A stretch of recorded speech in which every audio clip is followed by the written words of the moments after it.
Assalamu alaikum. I am Uruz Hera, your English language instructor. I hope you all are well. In this video, we will discuss the some action vocabularies with you as well as the preposition of time. The preposition of time gives you the important concept कि इसमें होता क्या है. हमें पता ये चल रहा होता है कि preposition place के भी आते हैं, manners के भी आते हैं. बट आज की जो टॉपिक है इसमें हम preposition of time के वाले से बात करेंगे बिकॉज कुछ सेंटेंसेज ऐसे होते हैं जिसमें हमें पता लग रहा होता है टाइम को बताना तो होता है, लेकिन क्या हम उनके साथ इन लगाएं, ऑन या एट. फॉर एग्जांपल अगर बर्थडे की बात की जा रही है तो हम कह देते हैं ऑन माय बर्थडे, लेकिन अगर हम कहते हैं वीकेंड तो वहाँ पर भी ऑन आ गया, लेकिन कुछ लोग इसको एट वीकेंड कर रहे होते हैं तो गलत हो जाता है. यहाँ पर सबसे बड़ा एक मिसकंसेप्ट आता है जैसे कि इन द मॉर्निंग, लेकिन फिर लोग लगा रहे होते हैं इन द नाइट, तो हमें पता ही नहीं चल रहा होता कहाँ इन, कहाँ ऑन और कहाँ पर एट. तो हम इसको डिस्कस करते हैं. प्रीपोजिशन ऑफ टाइम शुरू होते ही ख़त्म हो जाता है, बहुत ही छोटा टॉपिक होता है. हमेशा क्या होता है प्रीपोजिशन ऑफ टाइम तीन होते हैं, इन, एन और एट. लेकिन यहाँ पर हम डिस्कस करते हैं द प्रीपोजिशन ऑफ टाइम. ये क्या करते हैं क्योंकि ये प्रीपोजिशंस हैं.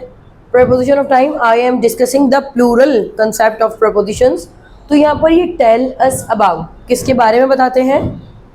In what kinds of the manner in terms of the time is being discussed. मतलब कौन सा ऐसा टाइम है जो कि सेंटेंस में डिस्कस किया जा रहा है, प्रेजेंट, पास्ट या फ्यूचर. एक तो आपको इससे ये भी पता चल जाता है कि प्रेजेंट की बात है या पास्ट की या फ्यूचर की, या फिर ये सेंटेंस जो हो रहा है इसमें कोई काम अगर आ गया तो ये वक्त थोड़ा करीब का है या दूर का है, आपको पता लग जाएगा.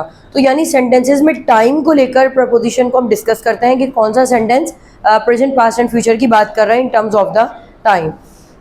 आगे बात करते हैं इन. इनको याद रखिएगा, इनको नैरो डाउन अप्रोच में मैंने इनको डिस्कस करना है. यानी सबसे ज़्यादा जो इस्तेमाल होता है वो सबसे ऊपर है, देन इसके बाद सेकंड, एंड सबसे लीस्ट पर वो वाला है जिसको मैंने एंड में लिखा है. तो आप समझ सकते हैं इनमें सबसे अहम ही मेरे लिए इन है, बिकॉज इन मेरे पास एक ऐसा वर्ड है जो टाइम को लार्जर स्पेन में डिस्कस करता है. स्पेन का मतलब होता है दौरानिया. अगर मैं कहूँ लाइफ, हम कहते हैं ना the life cycle of a silk worm larva. अगर मैं एक ऐसी बात कहूँ कि सिल्क वॉर्म लार्वा यानी रेशम का जो कीड़ा होता है सिल्क वॉर्म लार्वा, हमने कहा कि उसकी ज़िंदगी द लाइफ स्पेन, तो लाइफ साइकिल को हम लाइफ स्पेन भी कह सकते हैं. तो स्पेन का मतलब होता है दौरानिया. इफ़ आई से the span of a class, class का दौरानिया, लेक्चर का दौरानिया, स्पेन ऑफ अ लेक्चर. तो हमें ये समझ आ रहा है कि दौरानिया की बात हो रही है. बहुत लार्जर स्पेन जब डिस्कस होगा तो वी यूज़ इन, और इन बहुत ज़्यादा वाइड कवरेज आपको देगा. सबसे पहले हम बात करते हैं कि इन आता कहाँ कहाँ पर है. ज़्यादातर जितने भी टाइम्स हैं वो सब इन में आते हैं. सबसे पहले बात करते हैं मेजर क्राइटेरिया, सेंचुरीज. 100 साल मिलाकर एक सेंचुरी बनती है. तो किसी आप एक सेंचुरी की बात करें या 2 सेंचुरीज की बात करें तो सेंचुरीज से पहले हमेशा क्या लगेगा, इन लगेगा. अगर मैं कहूँ कि 19वीं सदी में हम लोगों ने टेक्नोलॉजी पर इन्हिसार करना शुरू किया, यानी हम लोग क्या हुआ, डिपेंडेंट हुए. सो हम इसको यूँ भी तो कह सकते हैं ना. एक मिनट में डस्टर ले आती हूँ ताकि इसको हम ये देख लेते हैं.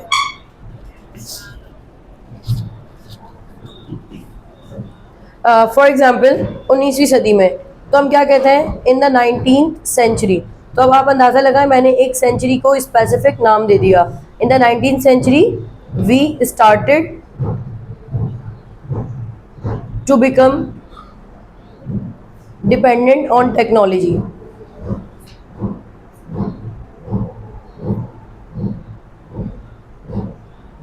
तो ये मेरा मकसद नहीं है. मेरा मकसद ये है कि सेंचुरी को मुतारिफ कैसे किया जाएगा सेंटेंस में. In the 19th century. If I say 21वीं सदी में, तो इन द 21st सेंचुरी. तो सेंचुरी से पहले आपने क्या लगाना है, हमेशा इन लगाना है. इसके बाद बात करते हैं ईयर्स की. सेंचुरी से ज़रा कम कोई भी साल, 1 साल हो, 5 साल हो, 10 साल हो, तो सालों के लिए भी क्या आता है, ईयर्स आता है. फॉर एग्जाम्पल अगर मैं कहूँ 2030 में, सो इन 2030, तो 2030 से पहले भी क्या लगेगा हमारे पास, इन. डेकेड, 10 साल के अरसे को मिलाकर हम ये नहीं कहते कि इन द नेक्स्ट 10 ईयर्स या इन द प्रीवियस 10 ईयर्स. हमें कहना चाहिए इन द नेक्स्ट डेकेड. 10 साल का अरसा जो होता है ना उसको एक डेकेड कहते हैं. तो अगर मैं यहाँ डेकेड्स लिख दूँ ना, अगर मिसाल के तौर पर आपने एक कहानी सुनी है अपने फादर से कोई 50 साल पुरानी, तो आप ये कहेंगे कि I heard the story from my father about the 50 years back. नहीं, इतना कर दें कि अबाउट द 5 डेकेड्स अगो. तो यहाँ पर क्या हो जाएगा कि 5 साल, यानी 5 डेकेड का मतलब हो रहा है कि 10 साल का एक डेकेड है. तो इस तरीके से आपके 50 साल की कवरेज ही अच्छी हो जाती है, 10 साल का एक अरसा, एक डेकेड होता है। सो यहाँ पर हमने सेंचुरी की बात की, कोई ईयर की बात की। इफ़ आई से अगले 10 साल में हम लोग मज़ीद टेक्नोलॉजी को देखेंगे, फ्यूचर की बात है, वी विल सी या we will face the new technology in the next decade. इसके बाद मंथ की बात हम कर रहे हैं, किसी मंथ का नाम आ गया, फॉर एग्जांपल कोई जुलाई है, कोई अगस्त है, तो यहाँ पर क्या आ जाएगा, इन जुलाई, इन अगस्त। तो आपको ये बात पता होना चाहिए मंथ से भी क्या होता है, इन आता है। डेज की डिवीजन की जब हम बात करते हैं, डेज की डिवीजन यानी मॉर्निंग, आफ्टरनून एंड इवनिंग। अब ख्याल रहे कि मॉर्निंग हमारे पास वो वक्त होता है जो सुबह, आफ्टरनून दोपहर और इवनिंग शाम। लेकिन यहाँ पर बात ज़रा काबिल गौर है, सुबह 5 से ऑलमोस्ट 11:59 का जो वक्त होता है वो हमारे पास मॉर्निंग कहलाता है। ठीक 12 बजे का वक्त नून कहलाता है। अगर आपने ठीक 12 बजे किसी को, दोपहर के 12 बजे कोई विश करना है तो आप कहेंगे गुड नून, गुड आफ्टरनून नहीं कहेंगे, गुड नून कहेंगे, बिकॉज ठीक 12 बजे का वक्त हमारे पास नून का होता है। जैसे ही 12 बज के थोड़ा सा टाइम ऊपर गया तो हम आफ्टरनून में एंटर हो जाते हैं, और ये वक्त हमारे पास 4 बजे तक रहता है। This time remains continue to the 4 PM। 4 बजे तक हमारे पास आफ्टरनून रहता है, and after all we get converted into the evening time, and the evening remains continue. Evening में हम नाइट को शामिल नहीं करते। For example, if you go somewhere else and you meet the person at 11 o'clock in the night, so आप क्या कहेंगे, यहाँ पर ये नहीं कहेंगे कि भाई रात 11 बजे उससे मिले तो गुड नाइट, आप उससे गुड इवनिंग करके मुखातिब करेंगे, because the good night terminology is very limited. You can only say to the person good night जब सामने वाला इंसान सोने जा रहा हो। फॉर एग्जाम्पल, मैं किसी एक ऐसी कंपनी में काम करती हूँ जहाँ पर मेरी नाइट शिफ्ट है, तो जब मैं वहाँ पर गई 12 बजे, तो मैं वहाँ पर जाकर स्टाफ को ये नहीं कहूँगी कि गुड नाइट, मैं कहूँगी गुड इवनिंग, बिकॉज वो पूरा स्टाफ जो है वहाँ पर काम पहले से कर रहा है, मैं वहाँ गई हूँ and I am there to join them, तो मैं क्या कहूँगी, गुड इवनिंग। अच्छा, लेकिन अगर उनमें से कोई एक ऐसा गार्ड है जिसकी जो है वो टर्मिनोलॉजी यानी उसकी टाइम ड्यूरेशन ख़त्म हो गया, और अब कोई दूसरा गार्ड आ रहा था मेरे सामने, वो जा रहा है और मुझे नज़र आया कि क्योंकि अमूमी जो सिक्योरिटी गार्ड होते हैं ये वहीं सो जाते हैं, so definitely I will say to that person if I want to greet to him good night, मैं उसको गुड नाइट कहूँगी क्योंकि मुझे पता है वो सोने जा रहा है। अगर वो सोने नहीं जा रहा, वो कोई काम कर रहा है, ड्यूटी से फारिग हुआ है, तब भी मैं उसे गुड इवनिंग कहूँगी। गुड नाइट सिर्फ सोने के लिए इस्तेमाल होता है, जब मैं सामने वाले को देख लूँ कि वो सोने जा रहा है। हमारे पास इनकी टर्मिनोलॉजीज डिस्कस हुई हैं। अब हम बात करते हैं ऑन की। ये इसके मुकाबले में बहुत ही ज़्यादा कम होता है। इसके लिए अगर मैं सिर्फ थोड़ी सी ये बात कर दूँ ना कि सिर्फ डेज के लिए आता है, यहाँ पर तो सेंचुरीज के बाद ईयर्स, फिर डेकेड, फिर मंथ्स, और उसके बाद वीक, और वीक के बाद हमारे पास जो आ रहा था डेज की division, morning, afternoon and evening. लेकिन ऑन के लिए सिर्फ हमारे पास डेज आते हैं। फॉर एग्जांपल, किसी दिन का नाम, अब कोई दिन है, आज वेडनेसडे है, मैं पढ़ा रही हूँ वेडनेसडे को, I am teaching on Wednesday, तो अगर मुझे वेडनेसडे कहना है तो यहाँ पर ऑन लगेगा। तो इस तरीके से मैंने यहाँ पर क्या लिख दिया। कोई दिन ऐसे होते हैं कि जैसे वेडनेसडे को फॉर एग्जांपल 14 अगस्त भी आ गई, तो ज़ाहिर कोई डेट, तो डेज के एक तो नाम होता है और दूसरा क्या होती है, उनकी डेट्स होती हैं। तो डेट्स के लिए भी आपके पास क्या लगने वाला है, ऑन। बिल्कुल ऐसे ही अब हम हमारे नज़दीक 14 अगस्त काफ़ी इंपॉर्टेंट है, but in terms of the Christianity we can see that the Christmas is a beloved event for them.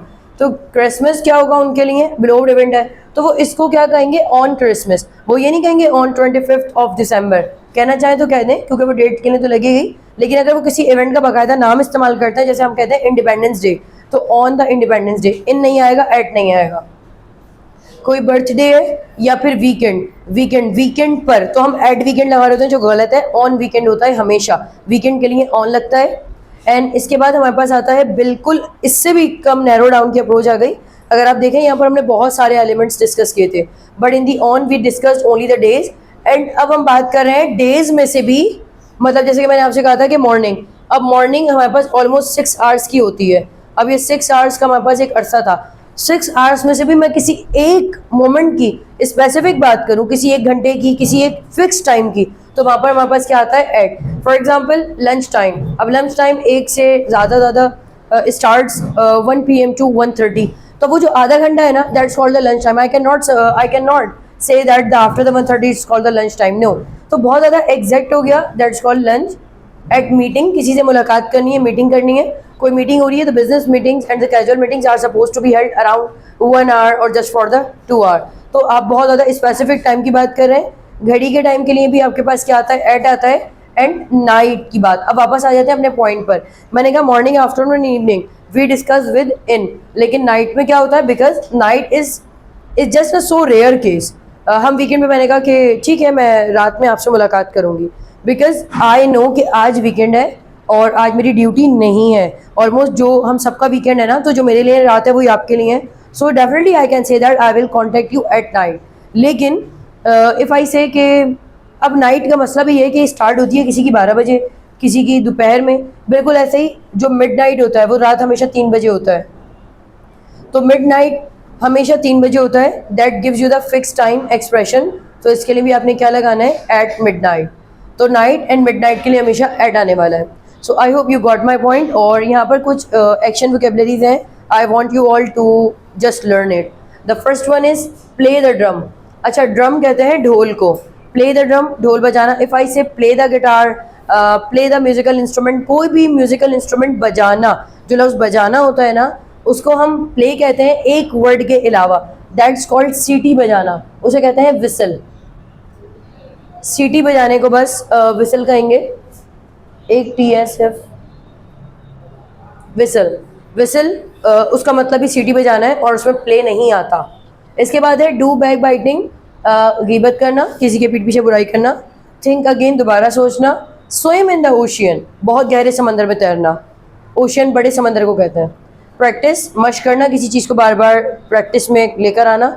Singh a song, गाना गाना, जबकि हम अ सॉन्ग, ये हम मैंने रोमन में नहीं लिखा, this also called the action vocabulary, गाना गुनगुनाना। फॉर एग्जाम्पल, वो लोग तो गाने गा रहे हैं, they are singing the song. नहीं, गाना नहीं गा रहे, वो लोग गुनगुना रहे हैं, they are humming the song. तो यहाँ पर अगर इसकी ING फॉर्म आएगी तो we have to add M already, humming double M आ जाता है। ऐसे वर्ड जो P और M और G पे ख़त्म होता है, एक्शन वोकेबलरी, जब हम इनकी ING फॉर्म या सेकंड फॉर्म बनाते हैं सो लास्ट वर्ड दोबारा रिपीट हो जाता है, that's called the spelling rules, और वो आपको सिखाया जाएगा। जैसे स्टॉप, तो इफ़ आई से स्टॉप तो सेकंड फॉर्म क्या हो जाएगी, स्टॉप, तो एक और P आ जाएगा। बिल्कुल ऐसे ही हमारे पास अक्सर ऐसा होता है। सो अक्सर की बात करी, हमेशा की नहीं, G M ऐसे करके जो आपके सामने है। एंड डिसीव, धोखा देना। And the last one is answer back, पलट कर जवाब देना। एक इंसान दूसरे इंसान को जवाब देता है पलट कर, दैट्स कॉल्ड आंसर बैक। अगर एक मुल्क दूसरे मुल्क को पलट कर जवाब देता है, दैट्स कॉल्ड रिटेलिएट। क्योंकि एक मुल्क जो है वो अगर किसी पर हमला कर रहा है तो दूसरा मुल्क भी हमला करेगा, दैट्स कॉल्ड रिटेलिएशन। रिटेलिएट, पलट कर, यानी थोड़ा सा मिलिट्री का मकसद आ जाता है, यानी जंग करना, यानी पलट कर जवाब देना। I hope you got my point. Still if there is any confusion, do the comment and definitely we will reply you back. अपना ख्याल रखिएगा। अल्लाह हाफिज़।